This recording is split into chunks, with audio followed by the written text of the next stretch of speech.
जय हिंद साथियों, स्वागत है आप सभी का एजुकेशन के एट 6 में। रुक करते हैं दोस्तों बिहार की तरफ। दोस्तों बीपीएससी के माध्यम से नियुक्त हुए शिक्षकों को, जैसे कि टीआरई 1 और टीआरई 2 के दौरान जितने भी नियुक्त शिक्षक हैं उनका तो पदस्थापना हो चुका है, उनके विद्यालय आवंटन हो चुके हैं। लेकिन वहीं पे जहां पर सक्षमता परीक्षा देकर विशिष्ट शिक्षक बनने वाले जो शिक्षक हैं उनके लिए अब ये मुश्किलें बढ़ती जा रही हैं कि पदस्थापन करने के लिए जो उनका जो ज्वाइनिंग है वो करवाने के लिए थोड़ी मुश्किलें तो आ रही है सरकार को, और इसमें हो रही है विलंबता।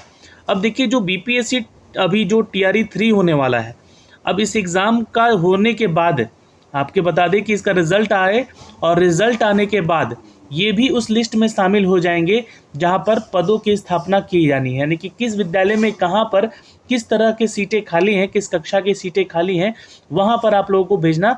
और फिर ये विशिष्ट शिक्षक, जो कि लगभग 3 लाख ऐसे शिक्षक हैं जो कि नियोजित हैं, और वो नियोजित से सक्षमता परीक्षा देकर जो है विशिष्ट शिक्षक बनेंगे, तो उनको भी यहाँ पर पदस्थापित किया जाएगा।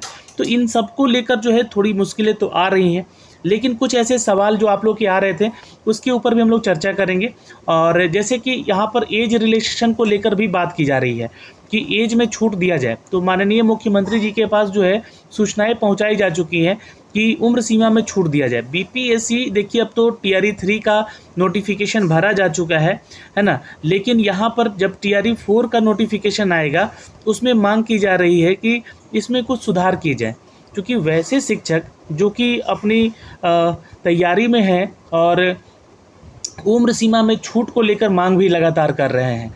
कारण है उसके पीछे कि पिछले कई वर्षों से जो है यहाँ पर बहाली की प्रक्रिया नहीं करवाई गई है बिहार में, और जब ये बहाली की प्रक्रिया हो रही है और देश भर के छात्र इसमें शामिल हो रहे हैं, तो आप अन्य राज्यों को छात्रों को ज़्यादा प्रायोरिटी ना देकर पहले उन शिक्षकों को, उन छात्रों को प्रायोरिटी दीजिए जो कि बिहार से हैं और इन्होंने अपना बीएड बहुत पहले कर रखा है, लेकिन अब उम्र सीमा पार होने के चलते 37 साल जैसे उम्र सीमा है यहाँ पर, तो उम्र सीमा पार होने के चलते जो है वो शिक्षक नहीं बन सकते। तो क्या उनका बीएड किया हुआ या डीएलएड किया हुआ ये सब कुछ बर्बाद हो जाएगा, ग्रेजुएशन किया हुआ बर्बाद हो जाएगा? क्या वो यहाँ पर बिहार में स्कूलों में प्राइवेट शिक्षक ही बन के रह जाएंगे? तो उनके साथ भी कहीं ना कहीं सरकार को इंसाफ करना चाहिए, और ये एज सीमा जो है बढ़ाकर यहाँ पर कम से कम एटलीस्ट 40, या अपने स्तर पर जो भी आप बढ़ा सकते हैं 45 भी कर सकते हैं। अब इसमें एक बेनिफिट ये होगा कि वैसे शिक्षक यहाँ पर रिक्रूट होकर आएंगे जो कि एक्सपीरियंस्ड होंगे। हो सकता है कि यहाँ पे कहीं ना कहीं वो पढ़ा ही रहे हों प्राइवेट स्कूल वगैरह में, तो उनको काम करने का, आवेदन करने का एक मौका मिल जाएगा। तो इसलिए उम्र सीमा में छूट तो ज़रूर से ज़रूर देना चाहिए बीपीएससी टीआरई 4 के आने वाले नए नोटिफिकेशन में। अब ये तो एक छोटी सी जानकारी मैं आपको दे रहा हूँ, और लेकिन ये सरकार से लगातार विनती कर रहा हूँ कि उम्र सीमा में उनकी छूट को बढ़ाया जाए। लेकिन अब यहाँ पे जो खबरें आ रही हैं दोस्तों, खबरों के ऊपर हम लोग बात करेंगे। तो ये देखिएगा, नीति निर्धारण करके यहाँ पर 4 सदस्यीय टीम बनाई जा चुकी है। अब ये 4 सदस्यीय जो टीम है इनके अलग अलग कार्य भी होंगे, और ये टीम जो है एक तरह से कमेटी के ऊपर काम करेगी, शिक्षकों के पदस्थापन को देखेगी पहली चीज़। अब देखिए, मैं जैसा कह रहा हूँ कि जो बीपीएससी के माध्यम से शिक्षक रिक्रूट हुए हैं टीआरई 1 और टीआरई 2 के दौरान, अब टीआरई 3 का भी रिजल्ट जब आएगा, लगभग मान लीजिए कि अभी इनका जो एग्ज़ामिनेशन डेट है वो 19 से लेकर 22 जुलाई तक है, और जो संभावनाएं बताई जा रही हैं कि 10 अगस्त तक जो है आपका रिज़ल्ट भी दे दिया जाएगा इसका, और 15 अगस्त को आप लोग को बुलाया जाएगा माननीय मुख्यमंत्री जी के द्वारा आप लोग को यहाँ पर जो नियुक्ति पत्र बांटने के लिए, तो उसमें आप लोग को जाना पड़ेगा। तो हो सकता है कि 15 अगस्त तक आप लोग का यहाँ पर ज्वाइनिंग भी करवा दिया जाए टीआरई 3 वालों का। तो ये तो हो गया, लेकिन जब इनके पदस्थापन की बात आएगी, डॉक्यूमेंट वेरिफिकेशन होने के बाद जब इनको पदों की बारे में बात होगी, तो फिर वहाँ पर उठ खड़े होंगे कौन? तो जो नियोजित शिक्षक हैं। अब नियोजित शिक्षक जो कि अब सक्षमता परीक्षा देकर विशिष्ट शिक्षक बन जाएंगे, तो वो इक्विवेलेंट हो जाएंगे बीपीएससी वाले टीआरई वाले जो भी शिक्षक आ रहे हैं। कारण उसके पीछे कि यहाँ पर उनको भी यहाँ पे जो नियमावली है उसका बेनिफिट मिल पाएगा, वो विशिष्ट शिक्षक यानी सरकारी अब शिक्षक बन पाएंगे, और उनको भी पेंशन वगैरह सब कुछ मिलेगा। तो ये सारी चीज़ें जो हो रही हैं इसको लेकर उससे पहले पदस्थापन की प्रॉब्लम हो रही है, ठीक है। तो ये तबादले और पदस्थापन यानी कि ट्रांसफ़र और जो पोस्टिंग है आपका, उसको लेकर कुछ नीति बनाई है सरकार ने। यहाँ पे देखते हैं क्या चीज़ें। सरकार जो शिक्षकों के स्थानांतरण और पदस्थापन के लिए नई नीति बनेगी। शिक्षा विभाग ने इस संबंध में पहल शुरू की है। नीति निर्धारण के लिए विभागीय स्तर पर शिक्षा सचिव की अध्यक्षता में 4 सदस्यीय उच्च स्तरीय कमेटी बनाई गई है। कमेटी जो है 15 दिनों में सुझाव देगी। तो ये जो कमेटी बन रही है, ये एक्चुअली बनेगी जो भी है ना, तो ये कमेटी जो है 15 दिन के अंदर जो है सुझाव देगी कि करना क्या चाहिए पदस्थापन को लेकर और ट्रांसफ़र को लेकर। क्योंकि बहुत सारे ऐसे शिक्षक हैं जो कि अपने लास्ट सर्विस में है ना, और वो अब अपना सर्विस छोड़ के दूसरे ज़िलों में जाके टीचिंग नहीं करा सकते हैं, तो उनके साथ समस्याएं होंगी। तो वैसे लोगों का एक अलग लिस्ट बने, या फिर अगर देखेगा तो जो लोग नए शिक्षक हैं, नए नियुक्त हुए हैं, जो बीपीएससी से गए हैं, उनका एक अलग लिस्ट बनाया जाएगा। तो ये सारी चीज़ें देखकर ही ये जो कमेटी है ये सुझाव देगी 15 दिन के अंदर कि करना क्या चाहिए। देखिए यहाँ पर आपको बता दें कि समिति जो है बिहार शिक्षा सेवा प्रशासन और उप संवर्ग कैडर के पुनर्गठन अनुकंपा के आधार पर नियुक्ति और अवकाश तालिका में निर्माण हेतु निर्धारण के लिए अपना सुझाव देगी। अब देखिए दूसरा मैटर एक और आ रहा है।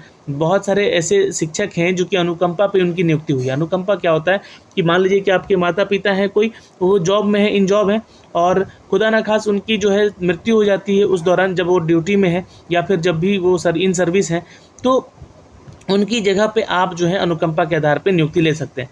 अगर आप शिक्षक हैं तो शिक्षक बन सकते हैं, नहीं तो कहीं ना कहीं लाइक ग्रुप डी के तरह का जो कोई जॉब है आपको मिल जाता है। तो अनुकंपा वाले जो भी लोग हैं यहाँ पे, उनका भी कैडर में इसमें रखा गया है कमेटी में कि उनके लिए भी कुछ सुझाव दिया जाए, है ना, और उनकी अवकाश तालिका के निर्माण के लिए भी यहाँ पर निर्धारण करने के सुझाव मांगे गए हैं।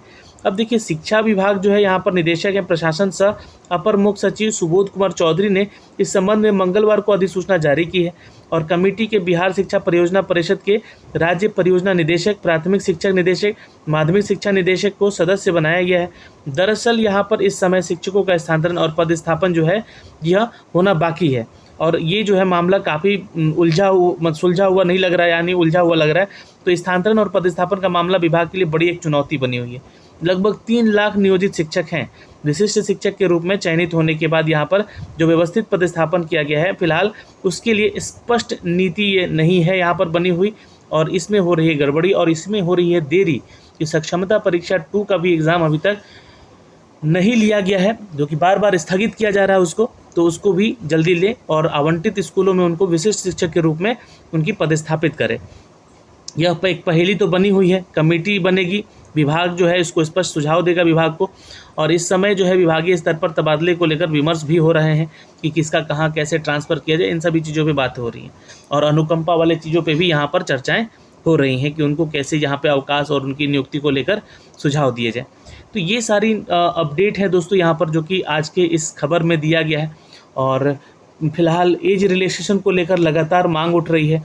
फिर उसके बाद अगर मैं बात करूँ यहाँ पर जो सप्लीमेंट्री रिज़ल्ट को लेकर बातें हो रही हैं, क्योंकि बहुत सारे ऐसे ज़िलों से लिस्ट आना शुरू हो गए हैं, जैसे कि मैंने आपको एक कल वीडियो बना के बताया भी था। औरंगाबाद ज़िले का वो लिस्ट था जिसमें कि करीब 37 छात्रों का जो है नियुक्ति पत्र रोका जाएगा, उनकी नौकरी छोड़नी पड़ेगी उनको, और वो कक्षा 1 से 5 के थे। तो ऐसे में अगर देखा जाए तो सीटों की संख्या जब खाली हो रही तो उसी वैकेंसी के अंतर्गत जो है आप सप्लीमेंट्री रिज़ल्ट दे दीजिए। कम से कम 15 से 20 हज़ार ऐसे सप्लीमेंट्री रिज़ल्ट अगर आ जाएंगे तो वैसे लोगों का सिलेक्शन हो जाएगा जिनका कि एक नंबर या आधे नंबर से डिस्क्वालीफाई हुआ है। तो ये चीज़ें हैं यहाँ पर बिहार में बिहार शिक्षक भर्ती को लेकर जो न्यूज़ अपडेट आए थे हम आप तक साझा कर रहे हैं, और जो मांगे हैं, जेन्युइन मांगे हैं सरकार से, वो हम इनके सामने रखते हैं। एज रिलेक्शन में छूट दे, सप्लीमेंट्री रिज़ल्ट दिया जाए यहाँ पर, और TRE 3 का जल्द से जल्द एग्ज़ाम लिया जाए और इसका रिज़ल्ट देकर जो है इनको पदस्थापित किया जाए। जय हिंद दोस्तों, फिर मिलेंगे आपसे अगले वीडियो में। अपना ख्याल रखेंगे।